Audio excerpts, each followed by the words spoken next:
Good morning students. हमने last video में सुभाषितानी पाठ के 3 श्लोकों का अनुवाद किया था। अब हम इसके आगे के श्लोकों का अनुवाद करने जा रहे हैं। एक बार मैं उन तीनों श्लोकों को हिंदी में आपको सुना देती हूँ। पृथिव्यां त्रीणि रत्नानि जलमन्नं सुभाषितं मूढ़ैः पाषाणखण्डेषु रत्नसंज्ञा विधीयते। पृथ्वी पर जल, अन्न और अच्छे वचन रत्न स्वरूप विद्यमान हैं, लेकिन मूर्ख लोग पत्थर के टुकड़ों में ही रत्नों को खोजने का प्रयास करते हैं। सत्येन धार्यते पृथ्वी, सत्येन तपते रवि, सत्येन वाति वायुश्च सर्वं सत्ये प्रतिष्ठितम्। सत्य को ही पृथ्वी धारण किए हुए है। सत्य से ही सूर्य में तेज विद्यमान है, या सत्य से ही सूर्य जलता है। सत्य से ही वायु प्रवाहित होती है। सभी सत्य से ही विराजमान है। दाने तपसि शौर्ये च विज्ञाने विनये नये विस्मयो नाहि कर्तव्यो बहुरत्ना वसुंधरा। दान में, तप में, शौर्य, विज्ञान, विनय और नई नई नीतियों में विस्मय नहीं कर्तव्य, विस्मय नहीं करना चाहिए, क्योंकि यह जो पृथ्वी है वो बहुत सारे रत्नों को धारण करने वाली है। अब देखिए अगला, सद्भिर एव सहासीत सद्भि कुर्वीत संगतिम सद्भिर्विवादं मैत्रीं च नासद्भिः किंचित् आचरेत्। सद्भि यानी सज्जन लोगों के साथ एव माने ही सह आसीत बैठना चाहिए, अर्थात सज्जन लोगों के साथ ही बैठना चाहिए। सद्भि कुर्वीत संगतिम, और सज्जन लोगों के साथ ही संगति करनी चाहिए। सद्भिर विवादम, सद्भि यानी सज्जन लोगों के साथ विवादम यानी विवाद करना चाहिए। तो मैत्रीम च, तो मित्रता भी सज्जन लोगों के साथ करनी चाहिए। ना माने नहीं, असद्भि यानी असज्जन लोगों के साथ किंचित यानी कुछ भी, आचरित यानी व्यवहार करना चाहिए। असज्जन लोगों के साथ कुछ भी व्यवहार नहीं करना चाहिए।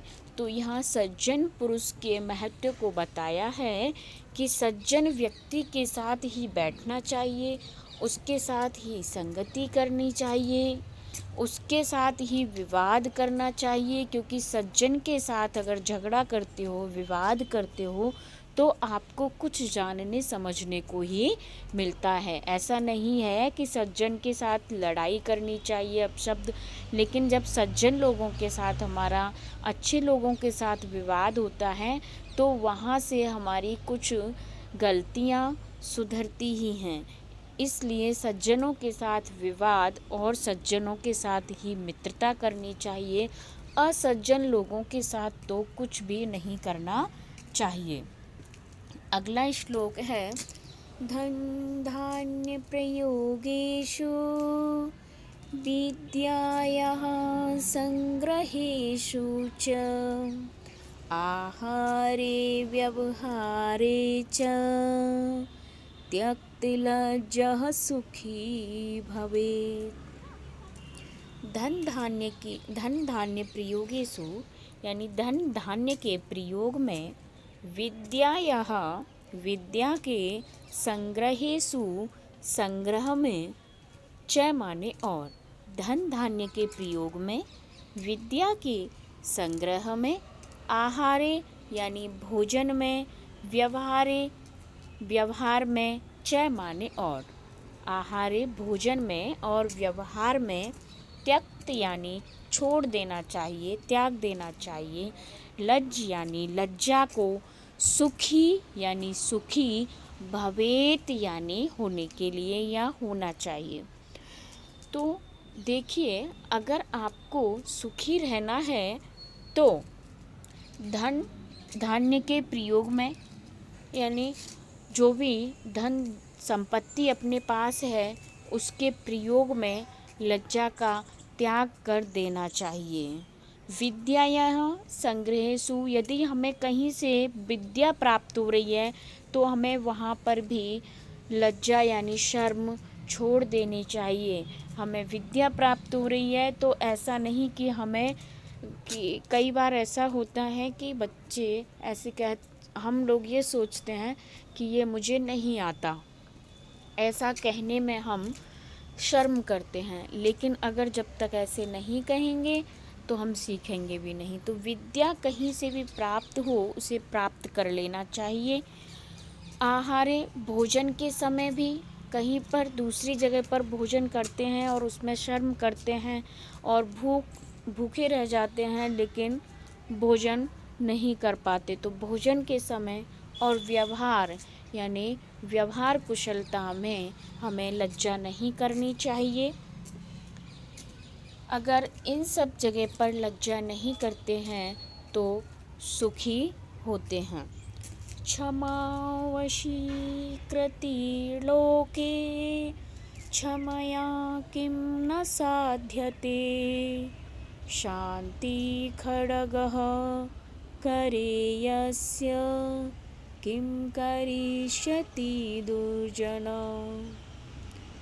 क्षमा यानी क्षमाशीलता, वशीकृते यानी वश में करने में, लोके यानी संसार में क्षमा सबको वश में कर सकती है। यानी किसी भी व्यक्ति का क्षमाशील होना किसी को भी वश में कर लेता है। क्षमया यानी क्षमा के द्वारा, क्षमा भाव के द्वारा, किम ना साध्यते क्या नहीं प्राप्त किया जा सकता, यानी क्षमाशील व्यवहार से क्या नहीं प्राप्त किया जा सकता, यानी सब कुछ प्राप्त किया जा सकता है।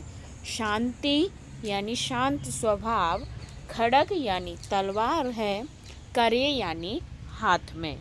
मनुष्य का अगर स्वभाव शांत है तो वह एक तलवार के समान है। जैसे हाथ में तलवार सब कुछ करने में समर्थ होती है, उसी तरह से ही प्राणी के अंदर शांति स्वभाव, शांति भाव भी ऐसा गुण है कि जो सब कुछ कर सकता है। जैसे हाथ में स्थित तलवार सब कुछ कर सकती है, वैसे ही व्यक्ति में शांत गुण का होना सब कुछ करने में समर्थ है।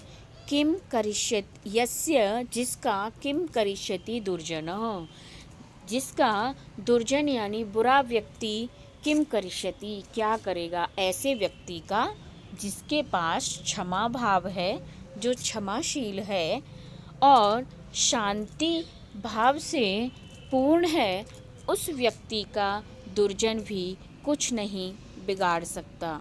तो बच्चों, हमने इन श्लोकों का अनुवाद किया। अगले वीडियो में हम एक बार फिर से शब्दार्थ भी पढ़ेंगे और एक बार और इनका हिंदी अनुवाद मैं आपको करा दूंगी। तब तक आप इन श्लोकों को पढ़ें और शब्दार्थ की सहायता से इनका हिंदी अनुवाद करने का प्रयास करें। अगले वीडियो में मैं इसके प्रश्न उत्तर कराते हुए आपको गृह कार्य दूंगी। Thank you.